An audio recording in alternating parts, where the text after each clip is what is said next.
Halo sahabat-sahabat budidaya, selamat datang di channel Rencang Klaten. Kali ini kita akan membahas tentang bagaimana cara budidaya belut di dalam tong. Sebelum memutuskan untuk budidaya belut, sebaiknya sahabat-sahabat budidaya ini sudah mempelajari dan memahami siklus-siklus kehidupan belut di alam liarnya. Karena pada umumnya prinsip budidaya itu adalah rekayasa. Jadi maksudnya ini adalah kita harus bisa memanipulasi alam ini ke dalam kolam budidaya kita sesuai dengan habitat alami belut.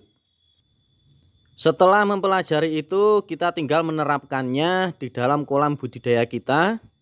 Maksudnya kita bisa meniru dari segi bentuk kolam, penataan media, kita bisa memanipulasinya seperti habitat alami belut di alam liar.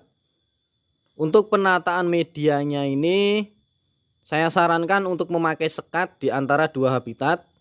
Jadi penataan medianya ini harus dua habitat.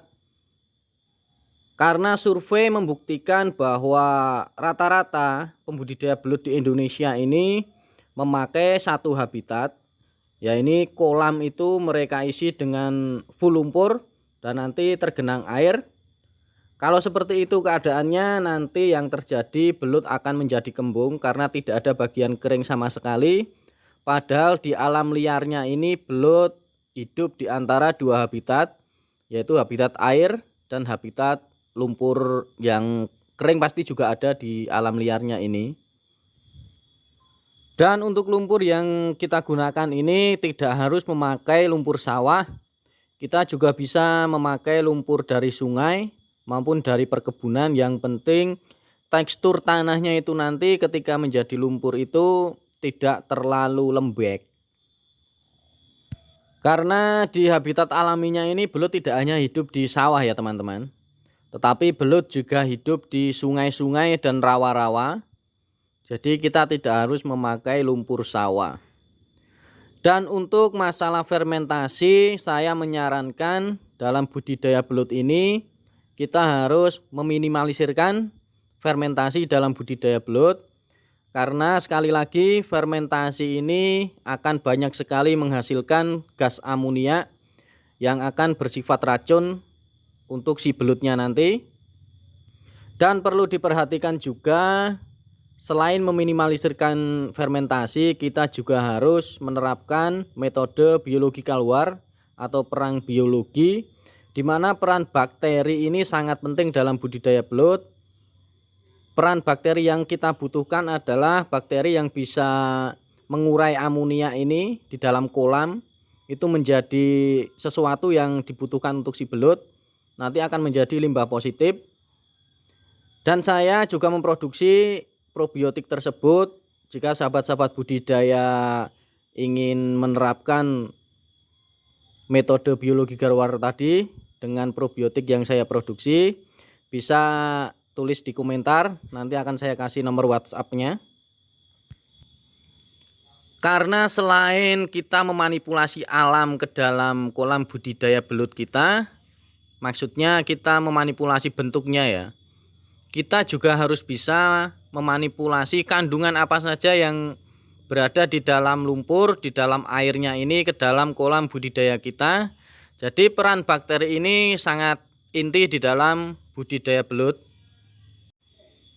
Karena selain memakan makanan yang terlihat, misalkan serangga kecil, cacing, anakan keong, dan maggot, dan lain sebagainya, belut ini juga membutuhkan kadar protein yang sangat tinggi di dalam lumpur dan airnya. Jadi belut ini bisa menyerap protein di dalam tanah dan di dalam air ini untuk mereka serap sebagai sumber protein untuk si belutnya tadi. Dan saya sudah melakukan observasi di video saya sebelumnya ya. Mungkin sahabat-sahabat budidaya bisa cari di salah satu video saya. Jadi di situ saya memelihara belut itu kisaran 4 sampai 5 bulan, dan di situ sumber makanannya itu sangat sedikit, dalam arti sumber makanan yang kasat mata ya. Misalkan serangga, cacing, maggot dan lain-lain itu sangat sedikit, tetapi di situ saya menjaga kadar protein dan unsur hara di dalam lumpur.